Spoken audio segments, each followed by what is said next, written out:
യഥാർത്ഥത്തിൽ ഈ റെയ്ഡിന്റെ ഒരു പശ്ചാത്തലം എന്താണെന്ന് ചോദിച്ചാൽ ഇ ഡി അന്വേഷണം തുടങ്ങുന്ന സമയത്ത് ഇ ഡി അന്വേഷണം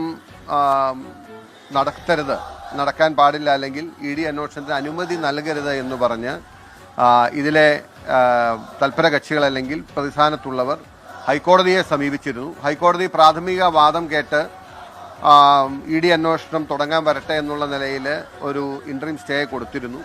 ആ കേസ് വാദം പൂർത്തിയാക്കി കഴിഞ്ഞ ദിവസമാണ് വിധി പറഞ്ഞത്. വിധി പറഞ്ഞപ്പോൾ ഇ ഡി അന്വേഷണത്തിന് വേണ്ട എല്ലാ സാഹചര്യങ്ങളും നിലനിൽക്കുന്നുവെന്ന് ബോധ്യപ്പെട്ടതുകൊണ്ട് ഹൈക്കോടതി ഇ ഡി അന്വേഷണം മുന്നോട്ട് പോകാം എന്ന് പറഞ്ഞ പശ്ചാത്തലത്തിലാണ് ഇപ്പോൾ ഈ ഇൻവെസ്റ്റിഗേഷൻ നടക്കുന്നത് എന്നാണ് നമുക്ക് മനസ്സിലാക്കാൻ കഴിയുന്നത്. തീർന്നു കേട്ടോ, പിണറായി വിജയന്റെ കഥ ഇതോടുകൂടെ തീർന്നു കേട്ടോ. 14 അത്ര രാവിലെ പുലർച്ചെ കണി കാണുന്നത് എന്താണ്? ഇ ഡി വന്നിട്ട് റെയ്ഡിന് വന്ന് നിൽക്കുന്ന കാഴ്ചയാണ് ഇവരെല്ലാം കാണുന്നത്. 14 സ്ഥലത്ത് പിണറായിയായി ബന്ധപ്പെട്ട് കേരളത്തിന്റെ വടക്കേയറ്റം മുതൽ തെക്കേയറ്റം വരെ പിണറായിയായി ബന്ധപ്പെട്ട സകല കേന്ദ്രങ്ങളിലും, കണ്ണൂരിലെ വീട്, തിരുവനന്തപുരത്തെ വീട്, പിന്നെ എവിടെയൊക്കെ ഉണ്ട്, കോഴിക്കോട് മരുമോന്റെ വീട്, ബാംഗ്ലൂരിലെ മകളുടെ ഓഫീസ്, അങ്ങനെ തുടങ്ങിയ നിരവധി CMRLന്റെ ഓഫീസ്, കർത്തായുടെ ഓഫീസ്, അങ്ങനെ നിരവധി സ്ഥലങ്ങളിൽ ഒരേ സമയം റെയ്ഡ്. സത്യത്തിൽ CPM അന്തം വിട്ടുപോയി. അവർ തീരെ പ്രതീക്ഷിച്ചില്ല. ഇന്ന് പെരുന്നാളൊക്കെ അല്ലേ, ഉച്ചയ്ക്ക് ബിരിയാണിയൊക്കെ കഴിച്ച് അങ്ങനെ സുഖമായിട്ട് കഴിയാമെന്നൊക്കെ വിചാരിച്ചിരിക്കുമ്പോഴാണ് രാവിലെ ഇങ്ങനെ ഒരു ചതിയായിട്ട് മോദി വന്നത്. ഇന്നലെ BD അങ്ങോട്ട് പോയിരുന്നു. എവിടേക്ക്? ഡൽഹിക്ക് പോയിരുന്നു. കേരളത്തിന് സഹായം ചോദിച്ചുകൊണ്ടൊക്കെയാണ് പോയി. ആദ്യമായിട്ട് മുഖ്യമന്ത്രിയായതല്ലേ, മോദിക്കൊരു ബൊക്കെയൊക്കെ കൊടുത്തിട്ട് കാര്യങ്ങളൊക്കെ സംസാരിക്കാം എന്നൊക്കെ പറഞ്ഞിട്ടാണ് അത്ര പോയത്. പക്ഷെ ഇങ്ങനൊരു ചതി ഇതിൻ്റെ പുറകിലുണ്ടായിരുന്നു എന്നാണ് CPM-കാർ ഇപ്പോൾ മണക്കുന്നത്. അതിനു മുമ്പേ അവർ ചതി ത്തിട്ടുണ്ടായിരുന്നു. കാരണം ഈ റിസൾട്ട് വരുന്നതിന് തൊട്ട് മുമ്പ് തന്നെ, ആള് ജയിക്കോ ജയിക്കില്ലേ എന്നറിയുന്നതിന് തൊട്ട് മുമ്പ് തന്നെ കർണാടകയിലേക്ക് ഒരു വിമാനം സ്വന്തം വാടകയ്ക്ക് എടുത്തുകൊണ്ട് ആൾ പോയി എന്നാണ് ഇവരൊക്കെ പറയുന്നത്. അതിൻ്റെ പിന്നിൽ പല തരത്തിലുള്ള ഡീലും നടന്നിരുന്നു എന്നാണ്. അതിനു മുമ്പ് തന്നെ എന്താ അറിയുമോ, അങ്ങോട്ടിട്ടു ഒരു ഏറിട്ടു പുള്ളി. ഈ ഇലക്ഷൻ തൊട്ട് മുമ്പ് തന്നെ ഡീലാണ് BJP-യും CPM-ഉം തമ്മിലെന്ന്. ആ രീതിയിൽ എന്താ ഈ ന്യൂനപക്ഷങ്ങളെയൊക്കെ തങ്ങളുടെ പക്ഷത്തേക്ക് കൊണ്ടുവരാനായിട്ട് അവസാനപ്പെട്ട ഒരു ശ്രമവും നടത്തിയിട്ടാണ് ഈ 102 സീറ്റ് പിടിച്ചെന്നാണ് CPM-കാർ പറയുന്നത്. സത്യത്തിൽ ഇവർ തമ്മിലായിരുന്നു ഡീലെന്നും ഒരു 10-60 സീറ്റിലെങ്കിലും കോൺഗ്രസ്സുകാരെ ഈ BJP-ക്കാർ ജയിപ്പിച്ചു കൊടുത്തിട്ടുണ്ടെന്നാണ് ഇപ്പോൾ CPM-ൻ്റെ ഒരു കണക്കെടുപ്പിലൊക്കെ അവർക്ക് അനലൈസ് ചെയ്തപ്പോൾ പിടികിട്ടിയത്രേ. അതിൻ്റെ ഒരു അവസാനത്തെ എപ്പിസോഡാണ് ഇപ്പോൾ ഈ പിണറായി വിജയനെ ഇങ്ങോട്ട് പൂട്ടി തകർത്ത് കഴിഞ്ഞാൽ ബംഗാളിലും ത്രിപുരയിലൊക്കെ ഈ പ്രസ്ഥാനം അസ്തമിച്ചു പോയ പോലെ കേരളത്തിലും അസ്തമിച്ചു പോകും.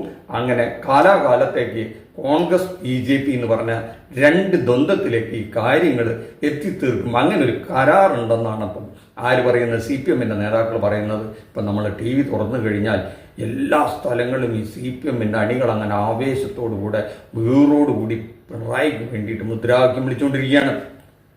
അവരാരും ഇത്ര പെട്ടെന്ന് പിണറായിക്കെതിരെ ഇങ്ങനെ ഒരു നീക്കം നടത്തുന്ന അവരും പ്രതീക്ഷിച്ചില്ല കേട്ടോ. കാരണം ആൾ വീണ് കിടക്കുകയാണല്ലോ. വീണ് കിടക്കുന്ന മനുഷ്യന്റെ മേലെ ഓടിക്കയറുന്ന അവരും പ്രതീക്ഷിച്ചില്ല. അപ്രതീക്ഷിതമായിട്ടൊരു നീക്കല്ലേ, എന്നെങ്കിലും ഒരു ശ്രമം ഉണ്ടാവുമെന്ന് അവർക്കും അറിയാമായിരുന്നു. പക്ഷെ ഇത് തീരെ പ്രതീക്ഷിക്കാത്തതായി പോയി എന്നുള്ളതാണ്. കാരണം ഭരണത്തിലുണ്ടായിരുന്നപ്പോൾ ഈ മോദിയുടെ പോലീസിനും ED-ക്കും ഒക്കെ ഈ പിണറായിയെ പേടിയായിരുന്നു എന്ന് വേണമല്ലോ കരുതാൻ. അല്ലെങ്കിൽ ഈ ഭരണത്തിലുണ്ടായിരുന്ന സമയത്ത് ഈ വിധത്തിലൊരു നീക്കം നടത്തുകയുണ്ടായില്ല. കാരണം അന്ന് പിണറായി ശക്തനായിരുന്നിരിക്കണം. ഇപ്പം ആള് വീണ് കിടക്കുകയാണ്. ഗവൺമെന്റിൽ നിന്നോ കേരളത്തിൽ നിന്നോ വലിയ സപ്പോർട്ടൊന്നും കിട്ടാൻ വഴിയില്ല എന്ന് ഉറപ്പുള്ള ഈ ഒരു സന്ദർഭം നോക്കി, പെരുന്നാളൊക്കെ നടക്കുന്ന സമയം നോക്കി തന്നെ കയറി അറ്റാക്ക് ചെയ്യണമെങ്കിൽ അതിന് ചില അണ്ടർസ്റ്റാൻഡിങ്. കാരണം ഒരു ദിവസം രാവിലെ പെട്ടെന്ന്, ഇന്നലെയാണ് കോടതി അന്വേഷണം തുടരാമെന്ന് പറഞ്ഞത്, അപ്പോഴേക്ക് തന്നെ ഇത്ര പെട്ടെന്ന് ഇങ്ങനെ നീക്കങ്ങളൊക്കെ ഉണ്ടാക്കണമെങ്കിൽ ഇത് മാസങ്ങൾക്ക് മുമ്പ് തന്നെ തീരുമാനിച്ച ഒരു കാര്യമായിരിക്കണം. ഇങ്ങനെ പരാജയപ്പെടുത്താൻ കഴിയും. പരാജയപ്പെട്ട് കഴിഞ്ഞാൽ ഇങ്ങനെ ഒരു നീക്കം ഉണ്ടാവണം. അങ്ങനെ ഒരു നീക്കം ഉണ്ടായിക്കഴിഞ്ഞാൽ ഉടനെ ഈ ഒരു ദിവസങ്ങളിൽ തന്നെ ഈ പരിപാടിയൊക്കെ നമുക്ക് ആസൂത്രണം ചെയ്യണമെന്ന് ആരോ ചില തീരുമാനങ്ങൾ കേന്ദ്രങ്ങളിലെടുത്തതിൻ്റെ ഒരു പരിണതഫലമാണ്. അല്ലാണ്ട് പെട്ടെന്നൊരു ഏതാനും മണിക്കൂറുകളെ കൊണ്ട് ഇതൊന്നും സംഘടിപ്പിക്കുക എന്ന് പറയുന്നത് ഈസിയായ കാര്യമല്ല. എന്ന് പറഞ്ഞാൽ നമ്മൾ ഈ അരിയാഹാരം കഴിക്കുന്നവരാണല്ലോ, എല്ലാം മനസ്സിലാക്കാൻ കഴിയുന്നതല്ലേ. അപ്പോൾ നമുക്ക് ഈ കുഴൽനാടൻ്റെ ചിരകാലാഭിലാഷം ഏതാണ്ട് നടക്കുന്ന പോലെയുണ്ട്. ഇനി നമുക്ക് പാവം ചെന്നിത്തലയാണല്ലോ ഇവിടുത്തെ പോലീസ് മന്ത്രി, പാവം അദ്ദേഹത്തിനൊന്നും അറിയില്ലേ, രാമനാരായണ ഞാനൊന്നും അറിഞ്ഞില്ലേ, ഞങ്ങളിതൊന്നും അറിയിച്ചിട്ടില്ല എന്നാണ് അത്ര പറയണത്. ഇവിടുത്തെ കേരള പോലീസിന് ഒരു വിവരമില്ല അത്രേ, ഒക്കെ കേന്ദ്രത്തിൽ നിന്ന് നേരിട്ടാണ്, അതുകൊണ്ട് ഞങ്ങൾക്കൊരു പങ്കുമില്ല എന്നാണ് പറയണത്. പക്ഷേ രാഹുൽ ഗാന്ധി ഇവിടെ കേരളത്തിൽ വന്ന് പറഞ്ഞത് എന്തുകൊണ്ടാണ് പിണറായി അറസ്റ്റ് ചെയ്യാത്തതെന്ന് ഇവിടെ വരുമ്പോഴൊക്കെ അദ്ദേഹം ചോദിക്കും. ആ ഒരു സങ്കടമൊക്കെ തീരുമെന്ന് നമുക്കറിയില്ല, കാത്തിരുന്ന് കാണാം. നമ്മുടെ പ്രേക്ഷകർക്ക് എന്താ തോന്നണമെന്ന് അറിയില്ല കേട്ടോ. എന്തായാലും ഉപ്പ് തിന്നവൻ വെള്ളം കുടിക്കുക എന്ന് പറയുന്ന പോലെ തന്നെ ഉപ്പ് തിന്നാത്തവൻ വെള്ളം കുടിക്കരുത് എന്നും കൂടെ നമ്മൾ പറഞ്ഞു വെക്കണം. അത് നമുക്ക് അറിയില്ല, കണ്ടിരുന്ന് കാണാം. കാരണം ഇത് ആരുടെ, നമ്മുടെ കെജ്രിവാളിൻ്റെ കണ്ണുനീര് വീണ മണ്ണും കൂടിയാണ് ഈ ഭാരതം. അത് ED ആണ് അതിന് കാരണക്കാരെന്ന് നമുക്കറിയാം. EDയുടെ ഒരു 100 കേസ് എടുത്താൽ ഒരു കേസ് പോലും അവർക്ക് തെളിയിക്കാൻ കഴിയാത്ത ഒരു കൂട്ടരാണ് അവർ എന്നുള്ളതും കൂടെ നമ്മൾ മനസ്സിലാക്കി വെക്കുമ്പോഴാണ്. എന്ന് പറഞ്ഞാൽ മനസ്സിലായില്ലേ, 100ൽ 99 കള്ളക്കേസാണ്, ഒരു കേസോ മറ്റോ ആണ് അവർക്ക് ജയിപ്പിക്കാൻ കഴിയണമെന്ന് പറഞ്ഞാൽ തന്നെ ബാക്കി ഊഹിക്കാവുന്നതല്ലേ ഉള്ളൂ. ബാക്കിയൊക്കെ നമ്മുടെ പ്രേക്ഷകർ ചിന്തിക്കട്ടെ. നന്ദി, നമസ്കാരം. മറ്റൊരു വിഷയമായി മറ്റൊരു എപ്പിസോഡിൽ കാണാം. കാരണം ഇനി ഇഷ്ടം പോലെ ഇത്തരം വിഷയം നമുക്ക് കിട്ടിക്കൊണ്ടേയിരിക്കും. ചാനൽ ഒന്ന് സബ്സ്ക്രൈബ് ചെയ്ത് വെച്ചോട്ടോ. Thank you.